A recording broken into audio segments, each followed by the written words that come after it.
Hello everybody and welcome back to my channel. I hope that everyone is staying safe and sound in this pandemic, and I hope that everyone is ready to learn something new today. But first, if you like what you see, give me a big thumbs up. It really helps with the YouTube algorithm. Hit that bell notification so you know when my videos come out. And please subscribe. By you subscribing to my channel, it shows that you appreciate what I am doing. And I thank all of you who have subscribed to up until today, and for those who will subscribe in the future. And speaking of subscribing, I have a promo right now. I need some help getting more subscribers. So I will be doing $100 to a random subscriber who comments, because I want to make sure you're not a bot. $100 when I reach 1,000 subscribers. So all you need to do is just subscribe, like, and comment, and $100 could be coming your way. That's simple.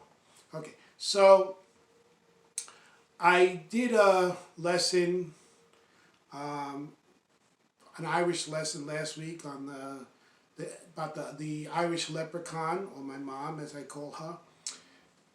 So today we're going to do another lesson for what Biden calls Irish Heritage Month. It's not official, but that's what Biden calls it. So it's like, okay, fine.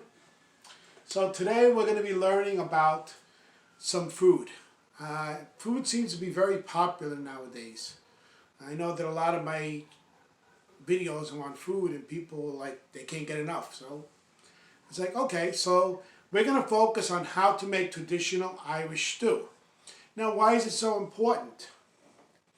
Well, first we're going to check out the ingredients and how to make it and all that stuff, and then we're going to find out why. By the way, I will try not to look at the camera too much because of the glare from the light on my glasses. I know about it because people have told me about it. Okay, so how to make traditional Irish stew. When it comes to making traditional Irish stew, there is no special recipe. It's a basic dish with few ingredients that's easy to prepare and it tastes delicious. So easy to make homemade Irish stew. There are only 4 ingredients of traditional Irish stew. With so few ingredients, making this recipe is very easy and very low cost. Always a good thing. Potatoes are the main ingredient. We know about potatoes are very important in Ireland. We know about the potato famine and all that stuff. A typical bowl of stew is enough for 1 serving. However, the great thing about this recipe is that it still tastes good when reheated. It is probably safe to say that every Irish family has their own method of making stew by adding their own ingredients for flavoring. Always remember though, keep this recipe simple. So, Irish stew ingredients: 2 large onions, 4 large carrots, half a stewing steak, mince or lamb. So usually they use beef. 8 large potatoes, salt and pepper. Okay. So here, wash and cut onions into moderate sized chunks, add to the pot. Put the carrots in there. Wash and peel the potatoes, cut them in half. Slice the meat. Get a large pot filled with water. Heat pot until the water boils. Basically that's it. Anyone can make it. It's very simple. Now, cooking it should be about approximately 60 minutes. However, it's important the meat is fully cooked and the potatoes are soft inside. There is no harm in keeping it on very low heat for longer. It can also be reheated for serving. Okay, so serving Irish stew. As a hearty meal, Irish stew can be served almost any time of day, although we would draw the line with eating it for breakfast. Served up in a bowl when it's piping hot, Irish stew makes a delicious lunch or dinner on a damp, cold day, along with a couple of slices of bread with some Kerrygold butter, which we have, the perfect comfort meal. So let's do family traditions and stew for kids. Many Irish people have been feeding on stew since they were toddlers, and it becomes in its own right an Irish tradition.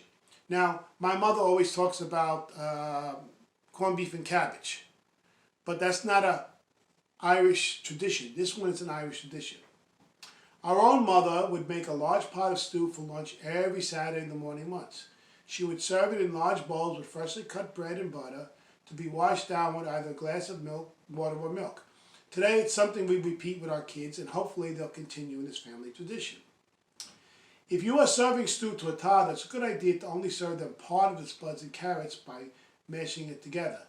This should also soak up the gravy. Let it sit and cool before feeding it, as the stew is usually piping hot.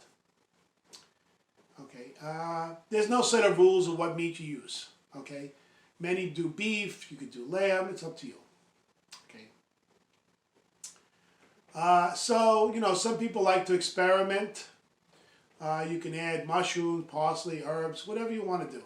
I'm not really going to go into it because that's not traditional Irish stew when you add stuff. Okay. Let's continue.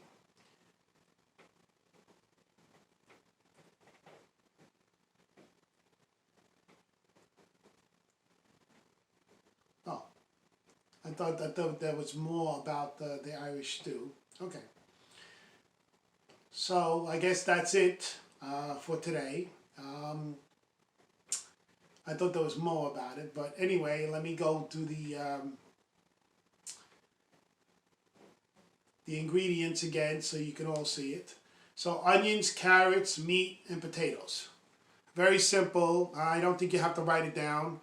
In fact, I'm going to have my wife make Irish stew next week for St. Patrick's Day. Speaking of St. Patrick's Day, a lot of you may know that St. Patrick is the patron saint of the Irish people, but you may not know the history. I will be doing a video next week, a special video on the history of St. Patrick and where he came from and how he came to be the patron saint of Ireland. Again, if you like what you see, please give me a big thumbs up. Hit that bell notification so you'll be notified when my videos come out. And please subscribe. Remember my promo. $100 will go to a random person who subscribes and comments, so I know you're not a bot, once I reach 1,000 subscribers. Okay, so help me and help yourself at the time. Okay, I will be doing home remedies video tomorrow on treating a sprained ankle, because that's what's next in the series that I have. Again, I thank you, and I will see you tomorrow.